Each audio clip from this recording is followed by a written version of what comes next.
Quero voltar aqui no caso Raíssa porque as investigações avançam e a polícia descobre cada vez mais elementos que pioram a situação, sabe de quem? Do Marcelo Alves, o assassino confesso. Leonardo Gomes está aqui de novo. Léo, você acompanha essa história desde o começo, você trouxe as diversas reviravoltas, as contradições.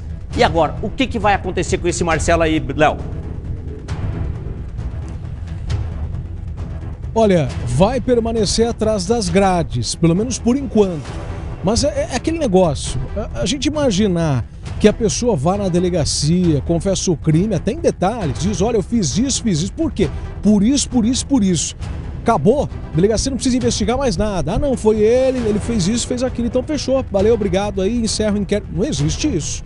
A polícia tá ali para investigar e tá investigando. A cada dia, claro, com o auxílio da polícia científica, com o trabalho da perícia e com o trabalho em campo da Polícia Civil, vai descobrindo que o negócio não é bem assim, não é bem assado, aqui tem que esclarecer melhor. E aí, a gente apresenta agora na reportagem de Beatriz Fremer as contradições e aquilo que pode complicar em muito a vida do Marcelo Alves.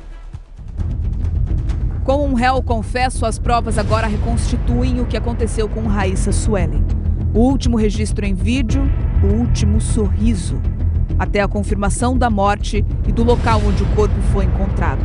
Essa é a versão de Marcelo Alves dos Santos. O humorista de 40 anos conta como e por que matou Raíssa. Eu me declarei para ela. Eu falei, não tem São Paulo, não tem viagem, não tem emprego. Eu trouxe você aqui porque eu estou gostando de você. E eu me declarei para você, estou me declarando agora. E eu quero ficar com você. Aí, ó, gente, você está acompanhando aí o depoimento dele, mas eu já vou trazer uma informação importante aqui. Toda essa história que ele está falando na delegacia, ó, não está batendo com o que a polícia está trazendo de informação. Não está batendo com o que a polícia está trazendo de informação. A gente teve um probleminha na reportagem aí, a gente vai voltar, tá já pronta a produção? Então vamos acompanhar, eu já volto com todos os detalhes, porque ó, o cerco tá fechando, tua casa tá caindo, Marcelo, vamos lá. Com um réu confesso, as provas agora reconstituem o que aconteceu com Raíssa Suelen. O último registro em vídeo, o último sorriso. Até a confirmação da morte e do local onde o corpo foi encontrado. Essa é a versão de Marcelo Alves dos Santos. O humorista de 40 anos conta como e por que matou Raíssa. Eu me declarei para ela. Eu falei, não tem São Paulo, não tem viagem, não tem emprego. Eu trouxe você aqui porque eu estou gostando de você. E eu me declarei para você, estou me declarando agora. E eu quero ficar com você. Quando eu falei isso, ela falou, você é mentiroso, você disse que tinha emprego em São Paulo, disse que eu ia para São Paulo, você está mentindo. Como é que eu vou ficar com você, seu gordo, feio, mentiroso, nojento? E começou a gritar alto. E eu fiquei com muito ódio, sabe? Muita raiva e perdi a cabeça. Eu nunca toquei na Raíssa, nunca nem dei um abraço, nunca nem dei um beijo. Só que nesse dia eu perdi a cabeça e coloquei o lacre nela e não sabia o que fazer mais. Segundo Marcelo, Raíssa foi morta porque ofendeu ele. A jovem de 23 anos teria insultado o homem que esperava um amor correspondido. E o que acontece a seguir é o capítulo de um segundo crime: ocultação de cadáver. Quando eu voltei pro corpo, daí eu fiz um processo bem rápido, né? Tinha uma lona lá, enrolei ela e comecei a passar umas fitas. E coloquei passar umas fitas em volta do... Fiz um embrulho, né? No corpo todo? No corpo todo. Depois de enrolar o corpo em uma lona, Marcelo pede ajuda do filho. Johnny Alves não estaria em casa. E quando chega, Marcelo conta o que aconteceu com Raíssa.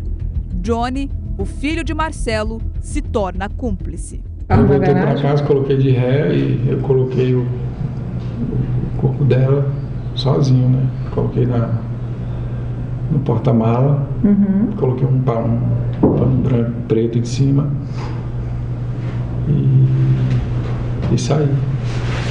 O Johnny foi com o senhor? Ele foi comigo. Foi. Ele foi dirigindo. Eu falei, Johnny, me deixa aqui em tal lugar e vai embora, cara. Johnny dirige até as margens de uma estrada de chão. Ele ajuda o pai com o deslocamento até o local onde o corpo de Raíssa seria deixado. Johnny confessa que participou e que teria feito isso por compaixão ao pai. No momento de desespero, por amor e compaixão ao meu pai, eu sei que eu errei, não estou aqui para justificar o meu erro, mas para assumir ele. Mas foi por pura compaixão, por amor. Na hora do desespero, eu nunca cometi um crime, ele nunca tinha cometido um crime, mas falando por mim, eu entrei em desespero, eu não sabia o que fazer e naquele momento, no calor da emoção, eu dirigi o carro. Foi aqui que o crime aconteceu, nessa casa azul onde Marcelo morava. Aqui a garota foi morta por asfixia. Na garagem, muita bagunça e uma mala com restos de uma barraca de acampamento. Segundo a defesa de Marcelo, partes dessa barraca foram usadas para embrulhar o corpo da jovem. Raíssa foi enterrada em uma cova rasa. A área de mata fica a poucos quilômetros do bairro onde Marcelo mora. Depois disso, ela ficou 7 dias desaparecida. 7 dias de buscas, de chamadas não atendidas, mensagens não respondidas. Esse áudio teria sido enviado por Johnny à família de Raíssa. Mesmo sabendo de tudo, ele tenta despistar os parentes da jovem. Ela tinha pedido uma carona pro pai, para poder, dizendo que ia para São Paulo. Perguntou se não podia pegar uma carona junto com ele. Aí eles passaram aqui em casa. Quando vieram aqui em casa, aí ela perguntou se ela não podia. Aí diz ela que tinha desistido de ir para São Paulo e perguntou se podia ficar aqui. Foi aí que aconteceu isso. O pai falou que não tinha como, né, que nem eu te expliquei aí, por conta de mim e da Luana. E aí ela foi, não sei se chamou o Uber ou se era amigo, se era conhecido. E aí pegou as coisas e saiu, entendeu?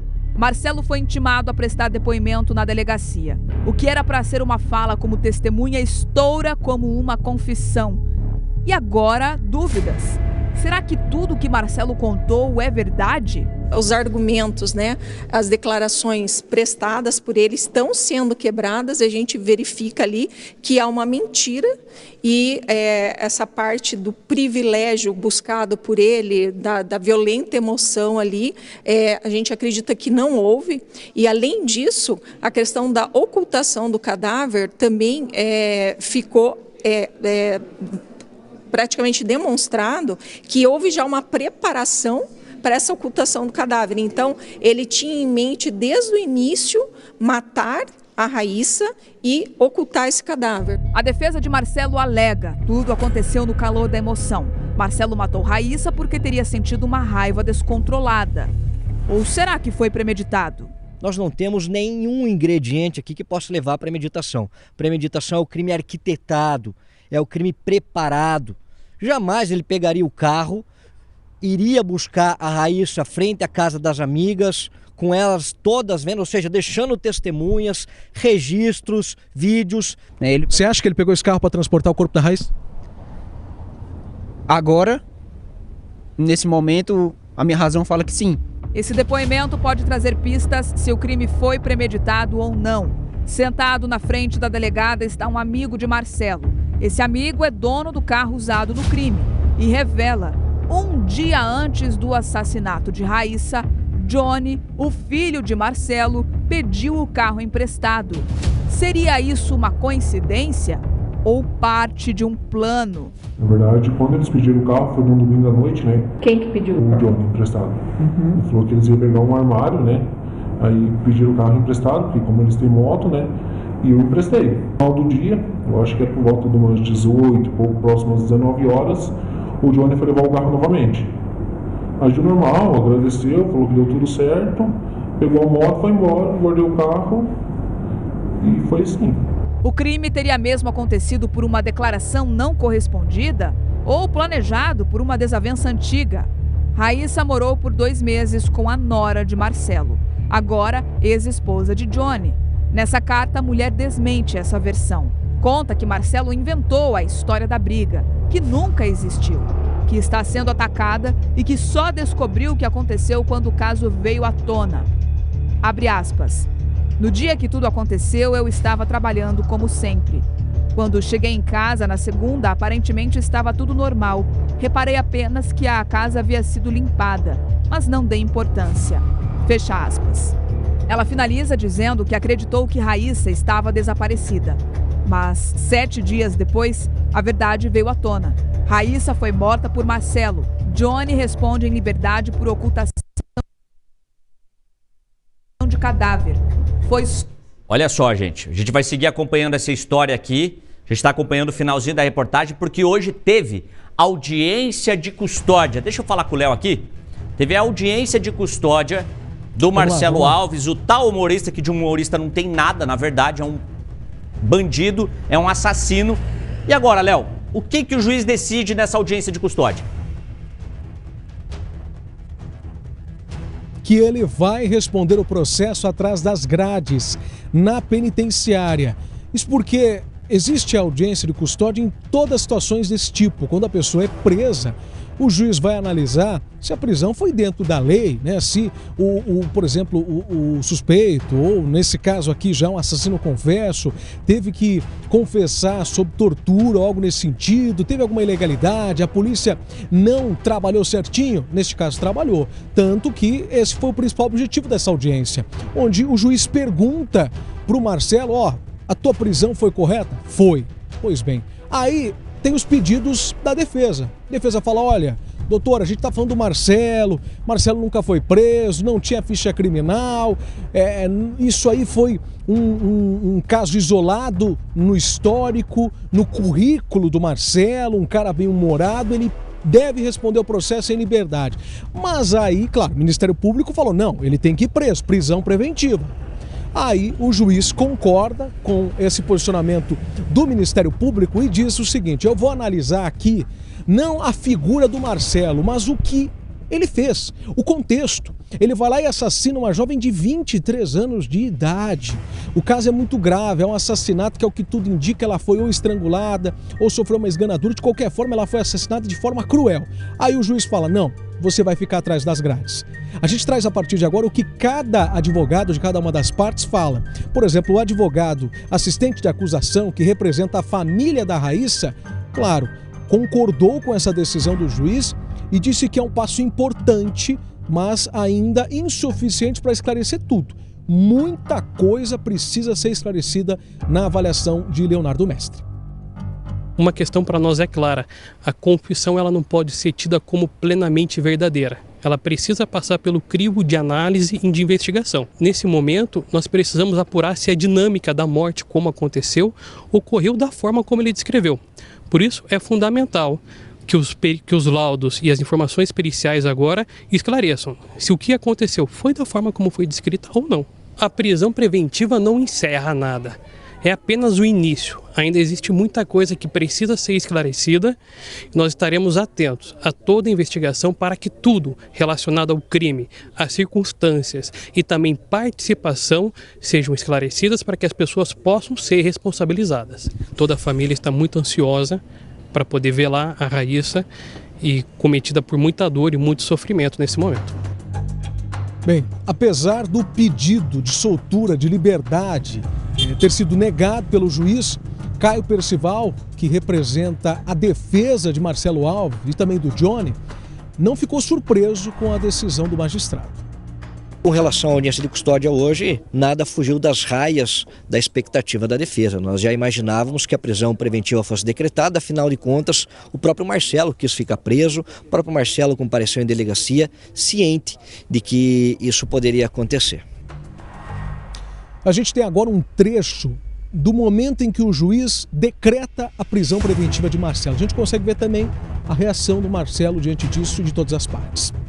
O Ministério Público requer a prisão preventiva, tendo como base a vulneração da ordem pública e, em especial, sustentando que Marcelo, pela gravidade dos fatos que lhe foram imputados, neste momento, deveria aguardar aqui a instrução do procedimento resguardado, ou seja, preso. O que se tem aqui, ao meu ver, que por mais que Marcelo, isso com muito respeito às partes, muito respeito à pessoa também de Marcelo, não há como se negar que o fato que o Marcelo praticar, em tese, possui tamanha gravidade. Sabe-se que a gravidade em abstrato pelos tribunais superiores não é motivo suficiente para decretar a prisão preventiva, mas aqui trago à baila a concretude na minha visão, da periculosidade do ato praticado pelo Marcelo.